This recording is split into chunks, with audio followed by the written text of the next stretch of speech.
What's up, guys and gals, and welcome back to the Nerd Castle. Today in the world of indie games, we're checking out Vampire the Masquerade Coteries of New York. I've always liked VTM. I've never had a chance to actually play the tabletop version of VTM because nobody ever wants to play it. It's hard enough getting a Shadowrun group together. Everybody always just wants to play D&D. But I've always wanted to play VTM, and I am aware of some of the systems that exist inside of the game. I was actually initially intrigued in Vampire the Masquerade after the video games, and when I went to college, my alma mater is Sonoma State University.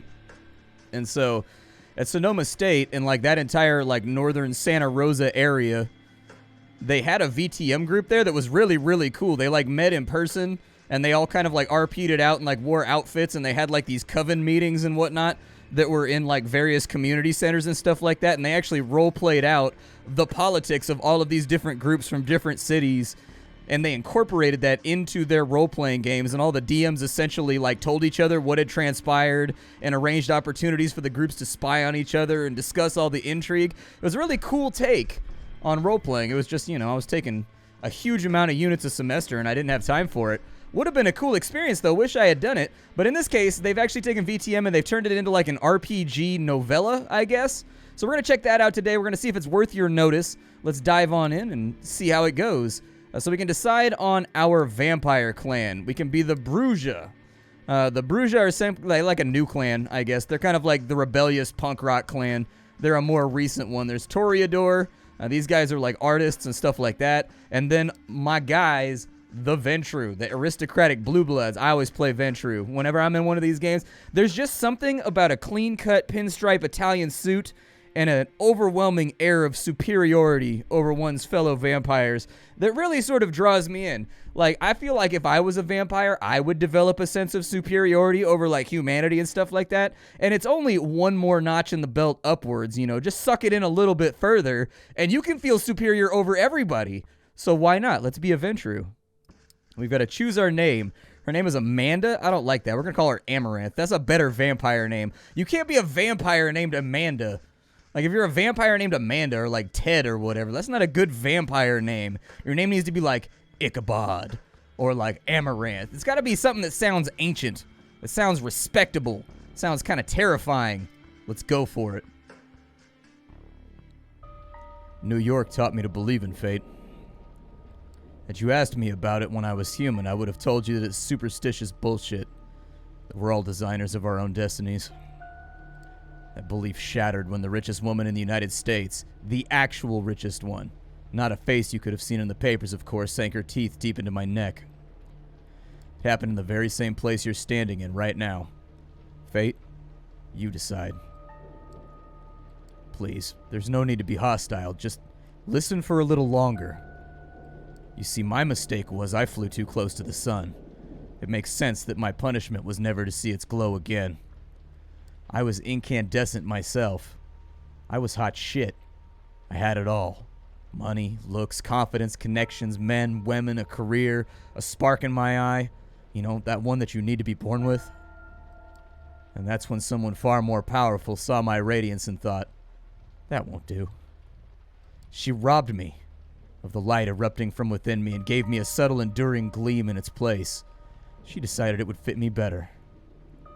She was a 9th generation kindred just like you, an apex predator. She probably enjoyed showing me a peek of human excellence in my real place in the food chain. It's such an eyesore when you look at some loudmouth braggart and see them for all that they really are. The temptation to teach them a lesson can be unbearable, right? Well, my sire's lesson was a lesson about fate. A message saying you're eternally doomed to being at the mercy of your sovereigns. It almost drove me to destroy myself. What saved me was the ability to reinterpret her teachings. Hers wasn't a message of doom, it was a message of hope. Fate exists and one can shape it if you give it the right tools. My sire didn't believe that my tools were fitting for the job. She considered them toys, and me, just her amusing object. Well, she's deader than dead now, and I'm still here, standing right where she stood when we first met. You might have wondered how I've learned about your arrival to JFK. My answer is, of course, destiny. As luck would have it, today happened to be a day some of my associates were inspecting the coffins. Driving you here straight from the plane and having you wake up in such a desperate, unfamiliar place was a little desperate, and I do apologize for it, but it's so rare for you to visit New York. 3 times in the last 15 years, right? And you're never eager to inform me you're here. I understand you still have that meeting on 53rd Street later tonight, so I'll provide a comfortable transport. I value our relationship very much, so don't get that wrong. But it is precisely because I value that relationship that I'm going to ask you to repay the favor you owe me. You're the only one I trust to do the job well and without attracting attention. You might think I'm crazy, asking you to breach the rules of our society like this, and you might think you won't get away with it unpunished, but this is New York. And I don't know about other cities, but in this one, fate exists. And right now, it's smiling in your favor. This is how it begins. Phone rings. It's your boss. Again. The setting sun that filled your high-rise office an hour ago is gone. City looks like an ocean of light from up here spreading for miles to the north. You pick it up. You're about to call it a day and forget about the world of fintech and decompress at home, but no dice. One of the investors, he wants to meet you. His voice is always the perfect mix of authority and sleaze. Come by your office in an hour? You look at the clock. An hour? You gotta be kidding me. Yeah, I know, but stick around. He's a heavyweight. You'll want to make a good impression. Fine. You grit your teeth a little and the boss hangs up. 2 hours. Might as well pour another coffee into yourself and figure out how best to use this to your advantage. You suspect everyone knows that no, you're not actually happy with your current position, that in fact you feel squished against the glass ceiling that comes with the territory. Sure, your idiot superior might have gotten the job only because he's the CEO's golfing buddy, but you're going to put an unholy amount of work into your advancement. Times were you'd laugh off the idea of staying at the office till 9 p.m. You had a partner to go home to, the nightly Netflix and chill ritual to perform, complete with pizza or Chinese takeout. But ever since you moved up the ladder, your hours have gotten longer. Food? Mostly at the company cafeteria. Sometimes takeout, but always in a rush. You praise the heavens for your crazy metabolism and dread the day it finally decides to give up. Rest? At this point, the cleaning lady who takes care of your apartment probably spends more time in your bedroom than you do. You flash back to your boss quoting Shakespeare to impress his new extremely attractive and uncomfortably young secretary. For some must watch while some must sleep. So runs the world away. Drinks? Mostly with colleagues, and they all pretty much hate you at this point. Another flashback, this time to the most profitable quarter in the company's history. Still, the board decided that layoffs were in order. Your boss didn't feel like letting people know in person, so he passed it on to you. Gotta hand it to him. He always knew how to pick his battles. But maybe, just maybe, tonight is the night it's all going to change. You decide to play the good looks angle, nothing too slutty. As you leave your blouse slightly unbuttoned, check if your ass looks good as you remembered in your pencil skirt. The mirror says yes. It's not something you're proud of, but you become too jaded to care. Listen, the day that I don't look good in a pencil skirt anymore is the day I hang up my corporate hat, okay? I will tell you this. The day that a man can't wear his pencil skirt is the day that I don't want to live here anymore. There are rules and regulations to this game, sir. Knowing your luck, the investor is going to be one of 2 types. A self-obsessed musk wannabe in his 20s, or a fat old pervert drenched in cologne. You hear the elevator ding. Time to get this show on the road. You take one final look in the mirror and fix your hair as the footsteps echo across the empty hallway. The man who approaches your office is not what you expected. He's slick, to be sure, but he seems a bit more refined than your usually company man. Expensive suit, matching tie, shirt, confident in his stride, surprisingly good looking. Good evening. I hope this unforeseen visit isn't too much of an inconvenience. God, that voice, you're taken aback by how smooth and strong it is. And his eyes, steel blue, cold and intense. So he's hitting us with that La Tigra right now. He's letting us have it. Magnum. He's all business. Professional. He treats you in a manner that's appropriate to your stature. When he speaks, he actually looks you in the eye and not at your cleavage. He asks some questions about your work and tells you how he noticed your input after talking to the CEO, another golfing buddy, and comes charmingly close to calling your boss an incompetent doofus. I would assume that since golfing is mostly done in the daytime, that vampires do not have the best golf team. I would assume that of all the things vampires might excel at, golf would be the one that, like, you got to do that in the daylight. It's like you can play volleyball inside of a gym. You know, badminton, you can play that inside of a gym. A floor hockey? Absolutely. Normal hockey? Yup. But, like, there are certain sports that, like, you can't really play those indoors. You know, I guess you could be a vampire baseball player if you got the Astrodome, maybe. Or, like, someplace with a closing ceiling that, like, bubbles you in. But other than that, like, I feel like your sporting options are quite limited when you're a vampire. All the while, you try to guess his accent, but you can't place it. European, sure, but where from? I know I've kept you long enough, but would you indulge me and join me for a drink? Of course. For a minute, it seemed like there wasn't that kind of guy. But what the hell, you go with it. He seems nice enough. Besides, it's not like you have other plans. The investor has a limo waiting downstairs, and the driver takes you to a high-end restaurant in Williamsburg. A seat is waiting for you in the deluxe lounge. It's just the two of you. You talk about this and that. Your companion seems to have a knack for history. So tell me, what would you do if you had full control of the company? You almost choke on your wine. This is your chance. You say what's been on your mind for months, but hide it behind a veneer of professional corpo babble. Refocusing, listening to your instincts for once, restructuring, kicking out your boss, aggressively pursuing new markets, getting the hell away from all of these horrible people. He likes the sound of that.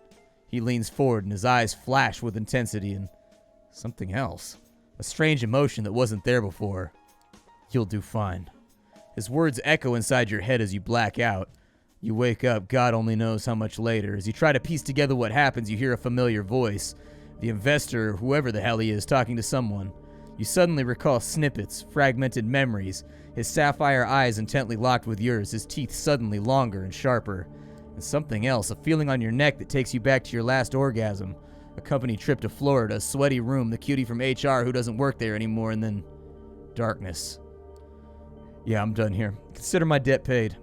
The investor pushes the other figure aside and walks away from the lounge, barely bothering to look at you. The door locks behind him.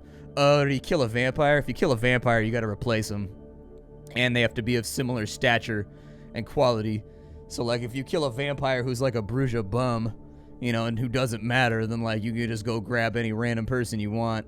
But if you take out somebody that's, like, important in the hierarchy of the time, that's, like, high up in the masquerade, like, it's either that or you're gonna get staked. I mean, honestly, I'm surprised. He must be really powerful if they even gave him a chance to replace whoever it was that he killed. We don't know that yet, but from the rules of the masquerade, I'm guessing that's what just happened. Some time passes before you find the strength to get up from the couch. You touch your lips. Blood. Did that asshole hit you? You try to stand up, but your head's pounding and your stomach is like a heavy knot pulling you down. You didn't have that much to drink. He must have spiked the wine. Oh, this is bad. You frantically check your clothes. Pristine. Doesn't make any sense. All of a sudden, a feeling hits you unlike anything else you've ever felt before. You fall to the floor, writhing in an all-encompassing pain and hunger. The kind that makes your insides burn. The kind that cannot be denied. You try to calm yourself down with a breathing exercise they taught you at some bullshit mindfulness course. That's when it hits you. You're not breathing. And holy shit, should your heart be jumping out of your chest with that realization, but it's not moving. Not even a beat. The door unlocks. You hear a startled voice. A young man in a waiter's outfit, his accent thick with an Eastern European harshness, leans over and asks if you're all right. For a brief moment, you wonder what the hell he's doing here. Everything is wrong. Then his smell reaches your nostrils. It's intoxicating and everything feels right again. He holds out his arm to help you stand up and you grab it firmly with both hands and you bite down. You sink your teeth right next to the old pinup tattoo of Rita Hayworth on his forearm. Rita Hayworth? That's such a weird tattoo. That's such an oddly specific tattoo. It takes you a moment to process what you're doing. A part of you wants to break away, but a stronger voice implores you to keep drinking. One thing becomes clear. You are definitely enjoying this. He only struggles a little and falls to his knees.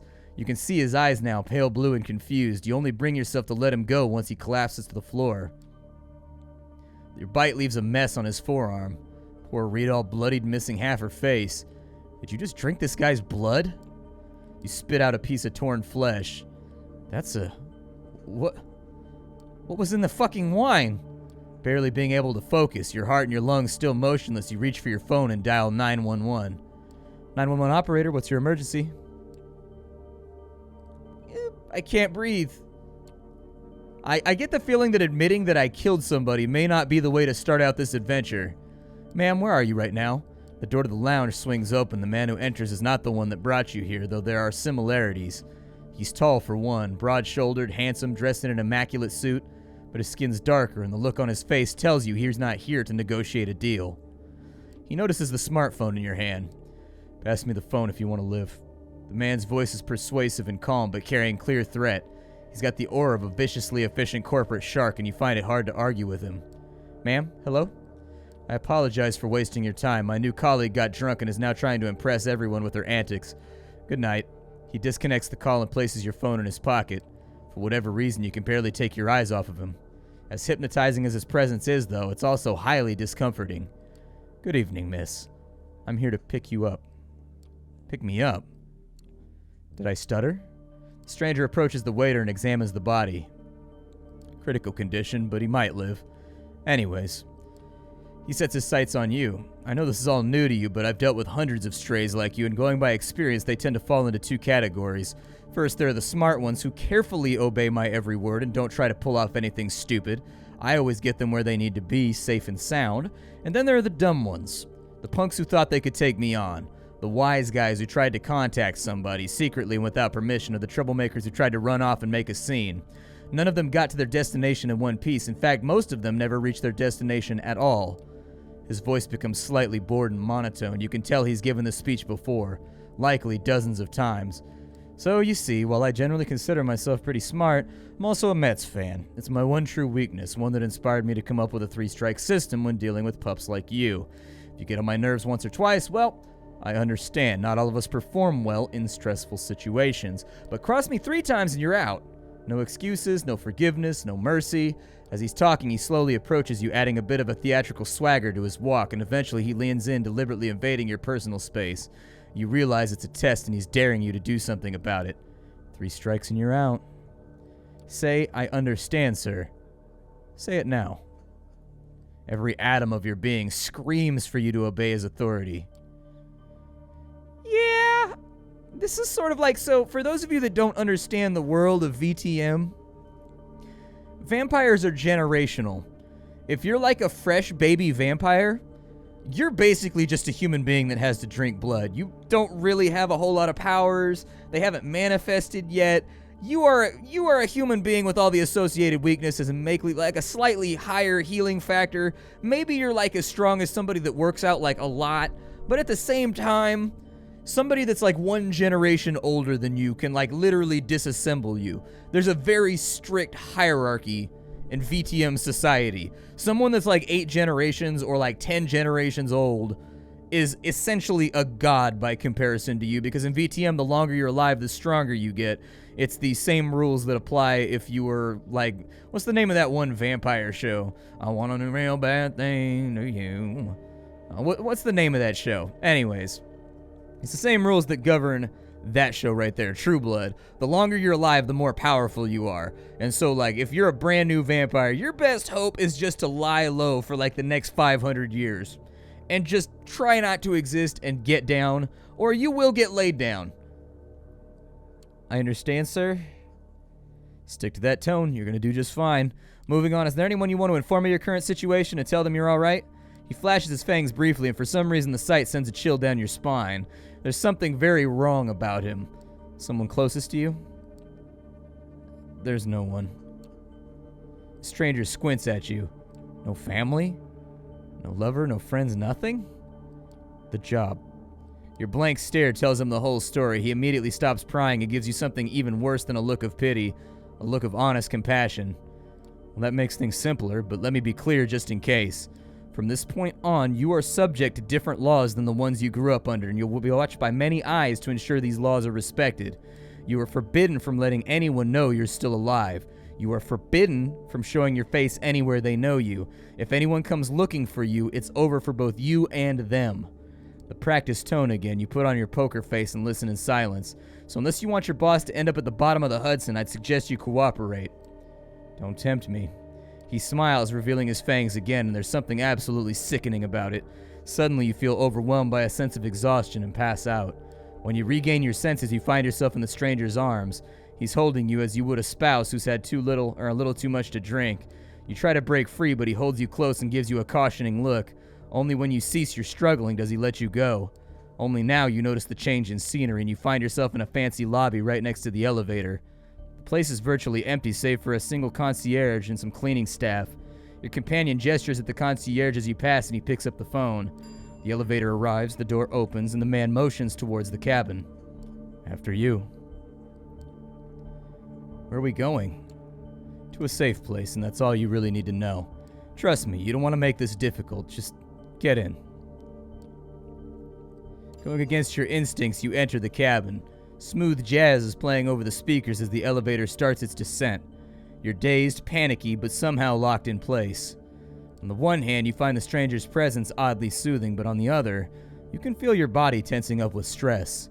You can't help but think back to the young waiter and the doe-eyed look on his face, the confused look he gave you just before... No, let's not think about it. Plus, you have other things to worry about, like the fact that you're being kidnapped. The cabin door opens to the same garage you arrived at with the investors some hours ago. The man shows you a black Cadillac Escalade. I know what you're thinking, getting into a car with some strange man. Boy, that sure seems like a dumb idea. Maybe I can make a run for it. I might be able to lose him. So let me be really clear. Your best bet is to get in, relax, and enjoy the ride. What do you want from me? To meet your new superiors. You'll see. Superiors? Is this what a hostile takeover looks like nowadays? No more questions. Get in the car, please. Seems like the worst idea ever, but the man's made it very clear that you have no choice in the matter. See, I feel like I'm metagaming a little bit right now because I know Vampire the Masquerade, and I know there's no escape right now, and I know that you are now involved in the machinations or whatever. You are now involved in the Masquerade. There is no way out of this but death. Death and cooperation are your only two options. For 10,000 years, vampires have been running the world, and if you think you're going to outrun people that have survived 10 millennia, you are absolutely wrong. They are going to find you, they are going to liquefy you, and then you'll just be gone. So you might as well get on board with this thing and become a part of it. You have no choice. What's your name? Can I at least know it? You'll know it when the time's right. He takes a glance at his expensive-looking watch. Listen, you really need to quit stalling. We're on a bit of a schedule here. The sun comes up in about 2 hours, and I don't intend to be here when it does. What does it matter when the sun comes up? Ugh, you really don't know, do you? Alright, well, it's a good thing I got here when I did. He opens the car door behind you and gestures towards it. You see no point in delaying the inevitable, so you get in. The door locks behind you, and the Cadillac is almost entirely dark. The side windows seem to be light-proof. The man gets into the driver's seat, starts the engine, and drives away without another word. Did I die? Depends on your definition of death. Listen, I realize you have a lot of questions, and tomorrow you're going to get answers, but tonight you need to do what I say, and right now, I need quiet, please. You feel too confused to protest. You stay silent for the rest of the ride, even as more questions bubble up to the surface, one of them being, did you actually kill somebody last night? Staring out the window, you find it hard to focus, and quickly you lose track of where you're headed. You can only tell that you haven't left Manhattan. Another underground parking, almost featureless, empty. The car stops and the man opens the door for you. We're here. The stranger walks you to a nearby door. He opens it and motions for you to get in. Go on in, make yourself comfortable. If you get hungry, again, take a look in the fridge. I'll pick you up tomorrow and you get your answers. Behind the door is a small room, no windows, just a simple bed, a single light bulb hanging from the ceiling. Small fridge is humming away in the corner, accompanied by the rattling AC fan in the wall. And where are you going? I need to make some arrangements for tomorrow. Look, this room is your best chance of seeing one more night. I realize you have been put in a problematic situation and it's not entirely your fault, but if you cooperate, you might still make it. You will learn more tomorrow, and for the time being, get in and just get cozy. He gestures inside the room. You step inside and he nods. Good night. He locks the door behind you and it looks very sturdy. You open the fridge and there's one plastic bag there filled with red liquid and no label. Tomato soup? Feels sick to your stomach. It's probably best to leave it for later. You lie down on the bed. It's a simple mattress on a metal frame, and at least it's not too filthy. You think back to how the evening began. This investor, is he friends with the dark-skinned stranger who picked you up from the restaurant? And what happens now? Unable to relax, you spend an hour or so playing out various scenarios in your head. Eventually, you decide to give in and let exhaustion take over. Whatever tomorrow brings, you'd rather face it well rested. Plus, there's no way in hell your boss isn't going to notice your absence tomorrow. That and maybe some of the restaurant staff will feel a pang of conscience. Someone will notify the police. Someone will find you, right? You flash back to the waiter's tattoo, the bloody Rita Hayworth winking at you over a pale mess of a wound. You did this. You bit him, you drank his blood, and it tasted good. What if you can never go home again? You're so tired and your entire body tenses up one last time, and before you know it, you drift away into oblivion. And then you wake up. That in itself is a surprise. You barely remember when you drifted off. It didn't feel quite like sleep, more like plummeting into an endless void, and you imagine that's how death feels like. That's called the torpor. It's like a different sleep that vampires have, where like they well and truly like clunk out for sometimes a really long period of time. Like sometimes vampires go out for like centuries and whatnot. I call it the torpor though, if I remember correctly. It's been a long time since I've done anything with VTM, but I'm pretty sure that's what it was called. The room is unchanged. The lamp is still on, and the AC is still rattling. The fridge is still humming. You take a look at your watch. It's almost 9 p.m. You slept for 17 hours straight. Maybe you did die. Your breath is gone, and you feel no thumping in your chest. Does that qualify as dead if you're still conscious? You're not sure about it, but you are certain about one thing. You're hungry. It's not your stomach rumbling, though. It's a need that starts somewhere in your abdomen and spreads to your chest, throat, and back of your head. You open the fridge, and the bag's still there. You take a closer look at it. If it's soup and the color and texture's off, you pull the cork out and take a whiff, and you recognize it immediately. Holy shit. There's no mistaking it. It's bag blood. Smells faint, and you remember some situations in the past where you found it nauseating, but now it's almost enticing. Do it. Feels wrong, but right now there's barely anything in your life that doesn't. To hell with it. You pour a bit of the liquid into your mouth. Tastes like shit. It's coppery thick and clings to your tongue and the inside of your mouth like a film of dirt. You swallow hard regardless. It's foul, but somehow you want more of it, and as you take a second sip sucking the blood out of the bag, you feel something pull on your insides. You double over. You're gonna barf. You instinctively cover your mouth, looking for a place to vomit. Before you find it, a dark red wave washes over your hand and fingers and hits the floor, splattering in huge, thick drops. You keep leaving or heaving for a moment longer, but nothing's coming out. No blood, no bile, no spit, but still something in your body wants to push it out. Push it all out, every last drop. As you recover, trying to wipe droplets of regurgitated blood from your dress, you hear the lock click and see the door open, standing. There's a well-dressed stranger you met yesterday. And that's where we'll stop for right now. This is VTM Coteries of New York. I get the feeling we're still in the intro. I've been told that this is kind of like a storybook type deal that has like RPG aspects to it as you navigate your way through the Masquerade of New York. And I am interested in getting to that part. So if you like this video, hit the like button. It lets me know who's engaged with what, that they want to see more. I do enjoy reading for all of you guys. I do fancy myself being a voice actor someday. Don't have time for it right now, but I'd love to do it. I don't know. We'll see what happens in the future. Hi, do, and take care. If you don't know who I am and where I came from, my name is Splattercat. I live in San Francisco-ish, and I look for indie games on the internet every single day to sift through the pile to find what's worthwhile so you don't have to before tripping over my outro like a pleb. I'll see y'all tomorrow with something hot and fresh off the skillet, okay? Goodbye!